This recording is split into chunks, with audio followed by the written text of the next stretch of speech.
Good morning, everyone. I hope you had a good Shabbos and enjoying the weather, the reasonably warm weather, although it was a bit mixed. So today we are continuing with our study of Ethics of the Fathers, and in fact we are going to be studying the third chapter. That's where we're up to. We're making good progress. But before that, we dedicate this morning's learning Le'iloi Nishmas in memory of Leah Bas Bible, Tzivia Bas Mordechai, Avram ben David Slavin, Shlom ben Yisrael Morris, Eliezer ben Shmuel Teret, Eliezer Shalom ben Avram Shmuel Beres, Tzipora Feigela Bas Reuven Baruch, Shalom ben Eliali ben Bas Bible from of Shoshana Bas Yaakov Shmuel, and the Yortzites for today, Avital Bas Avram Libi ben Yeta Bas Yeshua, Moshe ben David Dreyfus, Baruch ben Natan, Avram ben Yaakov Halevi, Moshe Bas Yaakov, and we wish each and every one of their respective families long life and only smachot. So let's have a look at the first Mishnah in the third chapter of Ethics of the Fathers. It's a long one, but it's already one concept. Akavya ben Mahalel Omer. So he said as follows: Histakel b'shlosha dvarim ve'inat haba l'idei avera. If you look at these three things, then you will not come to transgressing. You will not come to erring. What are they? Da me'ayim basa. A person should know from where they came. And from where are you going? And you should realize who you are going to have to give din v'cheshbon. There's going to be a reckoning, a judgment in front of. And instead of me explaining, the Mishnah itself unusually explains this. Me'ayim basa, from where have you come? Mitipa surucha, from a putrid drop, right? We'll explain it a bit further in a minute. And where are you going?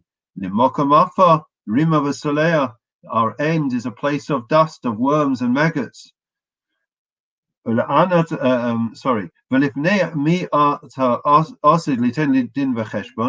who are you going to have to give a reckoning, right, to justify one's actions? In front of the King of Kings. This Mishnah, it really is quite a sobering thought, but that is precisely what is required of us if we want to stay on the straight and narrow and not in the heat of the moment to make silly errors and mistakes for short-term gains for long-term losses. So therefore, what is a person? A person is meant to have the right perspective towards life. So a person is meant to know, where did we come from?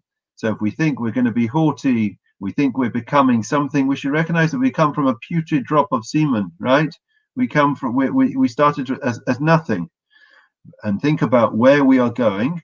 Right? Where are we going to go? We're going to end up. So we started, right? Conception is from just a drop of semen, right? We're not that great. And then where are we going to end up? We're going to end up returning to the earth, right? We're going to stay. We're going to be returned. We're going to be buried, interred in the dust of the earth. And who are we going to have to give a calculation? Before the King of Kings. Now, although this may seem rather depressing, it's far from it. Let me explain. Why is it that we make mistakes in our lives? Why is it that we err? Why do we allow that negative side of us, the Yetzer Hara, the evil inclination, to get the better of us? And then we comes to Yom Kippur and we'll stand in Shul and we say, I can't believe I did that again. I can't believe that I treated that person the way I did. Why didn't I learn from the past?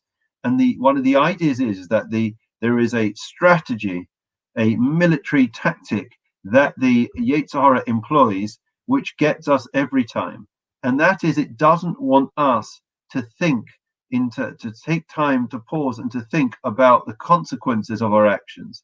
It says in our mind, in our hearts, look at this moment, enjoy this moment. Don't think about the consequences. Don't think about the repercussions of your actions. Just enjoy this moment. And so much of the mistakes that people make in their lives are because they only focused on that particular moment in time. And so many people get hurt because people didn't think of other people when they were carrying out whatever action it was. So therefore, the Mishnah concludes, and therefore you've got to think about who ultimately are you going to have to give a reckoning and a judgment? You think that you can get away with it? You think that nobody's going to know? Ultimately, as we've heard time and again in the previous Mishnayos, we're going to have to stand in front of our Maker, and we're going to have to justify and explain our own actions. And what's interesting is that what they say is that in reality, when we think about hell, right, Gehenna, which is slightly different to the non-Jewish concept of hell with long pitchforks and whatever else, devils were running around in red suits. It's not quite like that. The real Gehenna, the real hell, is the fact that there is a replay of your life, and you see all the mistakes that you make and the opportunities that you could have taken advantage of. And when you see that for all time, for eternity, those mistakes, you missed out on a greater goal, a greater treasure, a greater reward. That regret is sheer living hell. So we move on to the next Mishnah very quickly. We have time. Rabbi Chanina be-Skana Kohanim. So Rabbi Chanina was the deputy high priest. Okay. He says a very important concept. We are meant to pray, as we do when we're in shul, for the peace of the government, right? Because if people did not fear it, a person would swallow his fellow alive. And we only have to think back just a couple of weeks to what happens when the government is not taken into consideration, when there isn't that awe and fear. Literally, you have anarchy in this world. And there was I think it was Oklahoma a number of years ago. There was a hurricane, I think, and everyone had to be evacuated, and they put them all, many people, thousands, in one of the stadiums, the American football stadiums, until they were able to rebuild or rehouse everyone. And it was a place of absolute chaos. The government, the law enforcement officers were not there, and some people, some less scrupulous individuals, shall we call them, they took advantage of the situation, and they pillaged and they raped and they were violent because they saw there was no government around. So that is why we pray. One of the reasons why we pray every Shabbos for the well-being of the government in which we have lived. And if you look back in the very old Siddurim, they prayed for the Tsar, they prayed for Napoleon, they prayed all the way through the course of the generations. I would presume that even in Nazi Germany, when the Nazis came to power, I haven't seen a Siddur, but I would presume they also prayed for the well-being of the government. So there is, we want to pray and show our appreciation for the government for what they do for us, but also we want them to be upstanding. We want them to be enforcing the law correctly. So that is an important concept, and I'm not sure there is any other faith that has, as a matter of law in their constitution, that they have to pray for the government, for the well-being of the government of the country in which they live. But we appreciate and show gratitude to the surroundings and to whichever country we have been privileged to have been hosted by, and therefore it is appropriate that we pray for the government. But I have to tell you, when we've had ministers in shul, ministers from the government, cabinet ministers and other people and dignitaries, and even when the prime minister has gone to services, not in our shul but in other places, they are so taken.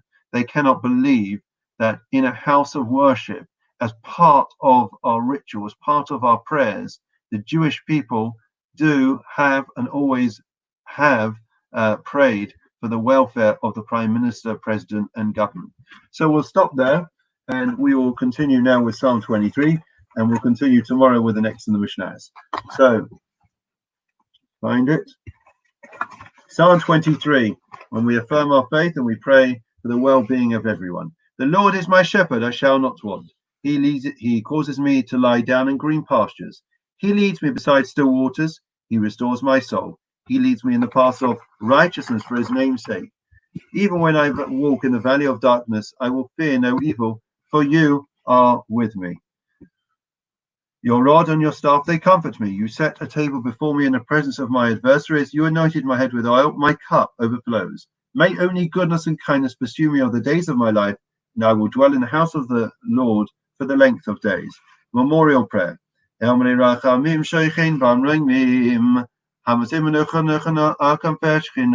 V'malois kedoshim eterim kezorakim asirim es nishmais. Le'abas Bible, Tzivibas Mordechai, Abram ben David Slavin, Shon ben Yisrael, Morris Eliezer ben Shmuel Tered, Eliezer Shalom ben Abram Shmuel Peres, Sephora Fagel Abbas Ruben Baruch, Shalom ben Eli Ali, Ben Abbas Bible from Moshe Shan Abbas Yaakov Shmuel, Eli Levi Abbas Yeshua, Moshe ben David Dreyfus, Baruch ben Natan, Abram ben Yaakov Alevi, Moshe Bas Yaakov, Abram ben Yitzchak Cohen, Sarah Bas Hershel, Moshe ben Chaim, Zev Falk Shal Chuli Elamam, Bergan Aiden Taimanu Chulosam, Lachim Balarachmim, Yasim Misesakan Apavilamim, Bitzobas Chaim Sishmasam, Adonai Nachlasam, Yanucha Bashlamish Gavam, and Amar Amen. Long life to all those that would be saying Kaddish and have Yortzeit or are in their year. And now we conclude with a Refush Lema. Misha Berchav Sein, Avram Yisrael Yaakov, Moshe Aaron Tav Shlomo Yivarech Repes Achelim. Shanu Mispalim Bavuram Mischezak HaKadosh Yimale Rachim Eleihem Lachim Anafosam Yishlach Lehem Refush Lema Shemaim L'chol V'Metzosh Shach Yisrael Fus Nefesh Fusutov Hashabag Zman Karif Amar Amen. Wish everyone well, and a quick hello to Dr. Pass, Mervyn, David Goldring, Eitan, Caroline, Michelle, Rachel, Powell, Diane, and Harry, and Anthony. Good morning, Michael, Estelle, and Powell, and many more that are on YouTube Live.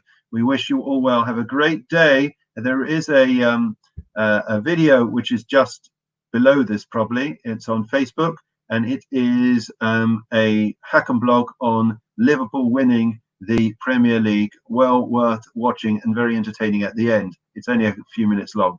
Take care. Have a great day. Look forward to seeing you tomorrow. Take care.